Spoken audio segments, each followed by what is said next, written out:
Hello, my name is Amelia Abad. I am the founder of America's Best Toastmasters Club. Welcome to our YouTube channel.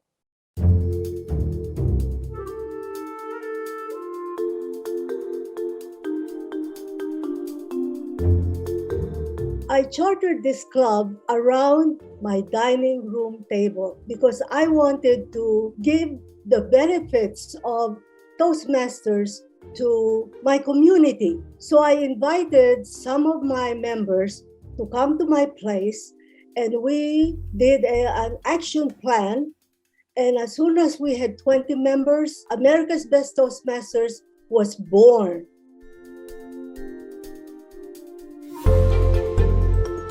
Before I joined Toastmasters, I had a fear of public speaking. Oh, people couldn't even hear me talk or understand what I was saying. So one of my co-workers happened to know about Toastmasters and invited me to a Toastmasters meeting. When I was at the meeting, they called me for table topics. I didn't want to go, but they said, go. So I went and I stood there for about a minute, which seemed to be eternity. I looked at everyone, just looked at them, and then with my knees shaking, I went back to my seat without saying a word. Fortunately, there was a lady in the meeting who wanted to help me. So she followed up with me by phone and encouraged me to come back. I didn't want to, but I was so embarrassed because she was really, trying to help me. So I went to the meeting. And what she told me, by the way, she later became my mentor. But what she told me is, when you're at the lectern, stand there, look at the person in front of you, and talk to the person in front of you. Don't look at anyone else. And just talk to that person in front of you. Then, after a while, look to your left, and there will be a person there. Talk to that person. You're not talking to anybody else but that person. Then move to your right and talk to that person. Then move to the back and talk to that person. And what she did was assign the people whom I was going to look at. And I tell you, it worked. It worked. So every meeting, she told me to do that, and she assigned different people for me to look at. So I guess, that's the key. Not to talk to everybody, but talk as if you are, just talking to one person. And you are not going to be afraid. I think every one of us comes to Toastmasters with perhaps not only a feeling, an emotional feeling about public speaking, but also with an intellectual understanding of what public speaking is all about. It's an understanding that we arrive at based on our viewing of public speaking models.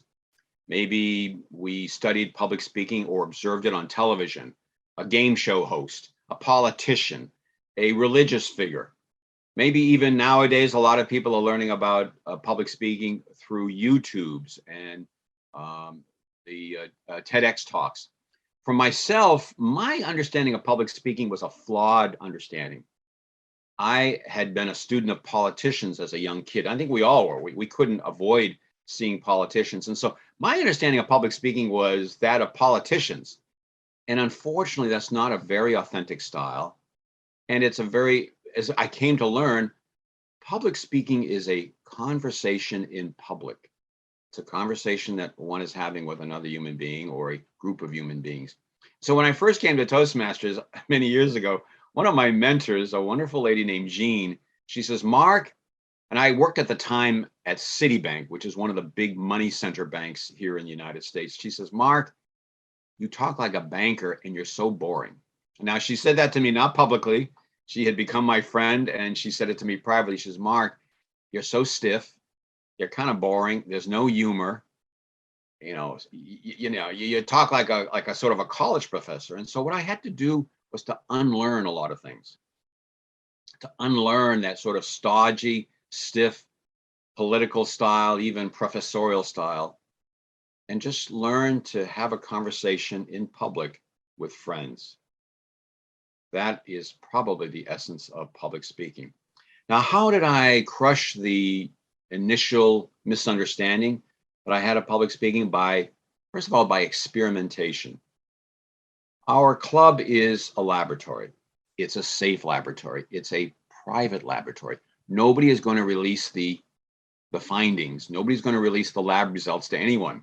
So you can make lots of mistakes at the Toastmaster meeting. You can try different things, try different persona, try different versions of yourself until you find a version of yourself that fits who you are, that is congruent with your authentic human personality. Worry, afraid. I didn't really enjoy public speaking initially and all. It wasn't something fun for me to do, maybe for others. Whenever I think about public speaking, I feel so nervous and think something bad or embarrassing is going to happen. Because there are just so many uncertainties, right? Your audience is uncertain, their reaction is uncertain, and your performance is uncertain. Like many people, the main thing is it made me feel nervous. Just the thought of getting up in front of a room full of people and burying myself in a sense, because whenever you stand up in front of an audience, it's always a chance something can go wrong and you expose yourself to ridicule and embarrassment. It's that uncertainty of not knowing how you'll be received and the consequences of judgment from your peers. I wouldn't say I completely overcome it because I haven't, but how have I learned to deal with it? Because it's a journey. You never necessarily completely overcome it. You learn how to manage it and how to develop tools to engage with these situations. So for me, I initially tried many different things. I tried reading self-help books, getting advice from people I respected. But at the end of the day, what really worked was getting in practice, actually exposing myself to situations where I had to get up in front of people and speak. Initially, this was through the medium of amateur theater. And that was fun and it worked for a little bit, but it wasn't targeted enough for what I was trying to achieve, which was public speaking in a professional setting.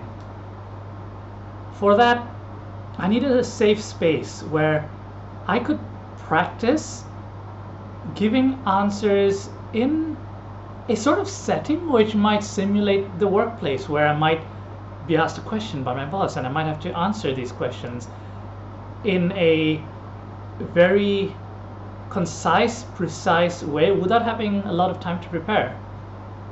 Toastmasters has been wonderful for this because it's a safe environment where you get to practice these skills with like-minded people with minimal consequences. You can make a complete fool out of yourself in a Toastmaster session. It doesn't matter because everyone's been there, and no matter how experienced you are in Toastmasters, you will have speeches where everything goes wrong, but those are the ones you learn the most from.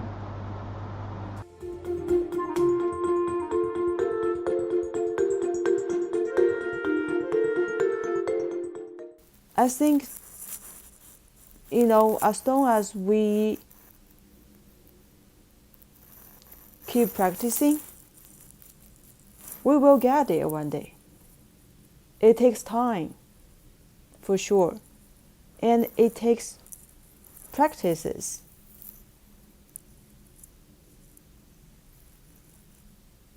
And it's okay that we make mistakes and not deliver the perfect story.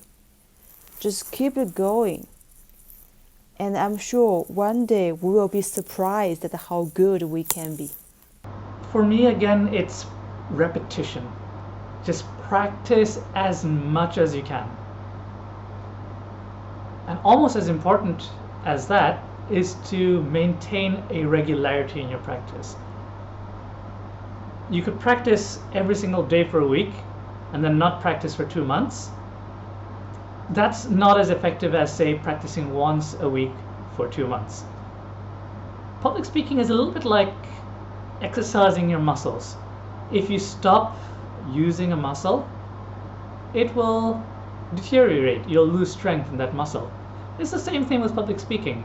You have to keep practicing to keep your mind engaged, but also to keep the habit of how to organize and deliver your thoughts in a concise and clear, well-articulated way. And this brings me to my third and final tip. It's the biggest thing I learned from my public speaking sessions at Toastmasters is learning how to actually structure what I'm going to say before I say it. Because we often think of public speaking, the biggest challenge being the nerves. It's actually not the nerves that bothered me. It's not knowing how to actually deliver and communicate to the audience. And that then triggers the nerves. But Toastmasters taught me how to structure my thoughts, and that automatically got me into the right set of mind to communicate and articulate what I wanted to communicate. Well, right now, what I'm doing is keep speaking. No one is perfect. And I tell you, not even the professionals, not even the professionals are perfect. And don't think that their knees are not shaking when they are speaking, because no one is perfect. So what I'm doing now, and what I would advise everyone, is to keep speaking. As often as you can speak, it will be good for you, because then you will be used to be in front of small people, small audience, or a big audience. So I wish you the best of luck. And please, if you haven't joined Toastmasters, join Toastmasters. I think it begins with, first of all, patience. It begins also with self-acceptance. Combination of self-acceptance and patience, being patient with oneself, being patient with one's failures, being patient with even a negative evaluation you might get from somebody. And I say negative, not that anyone's being negative, but an evaluation that doesn't meet your own self-perception, that sometimes even hurts. Be patient. Keep at it. You have to do it every single opportunity. Don't just be a spectator. Toastmasters and public speaking training is not a spectator sport. It's a contact sport. It's something you've got to be involved with. So at every single meeting of our club, America's Best Toastmasters Club, sign up, get involved, be a timer, be an evaluator. And yes, from time to time, hopefully once a month, be a project speaker. My name is Mark Laverne. I am one of the charter members of this club. I served as a past international director, thanks to Amelia, who is one of my campaign managers. And I want to thank you for watching our America's Best YouTube channel. But here's the thing, as I mentioned, Toastmasters and public speaking training is not a spectator sport. It's not enough to watch our YouTube channel. The only way you're going to grow is by active participation at our America's Best Toastmasters Club meetings. And here's the good news. We meet every week. Unlike most other clubs, we meet weekly. And we meet that at a time that's convenient for you, Saturday mornings. So if you work late, you work long hours, every single week, 10 a.m. Eastern time. And thanks to the miracle of Zoom, we're open to individual members from around the world. Come join us. And I hope to see you at a future weekly Saturday morning meeting of America's Best Toastmasters Club.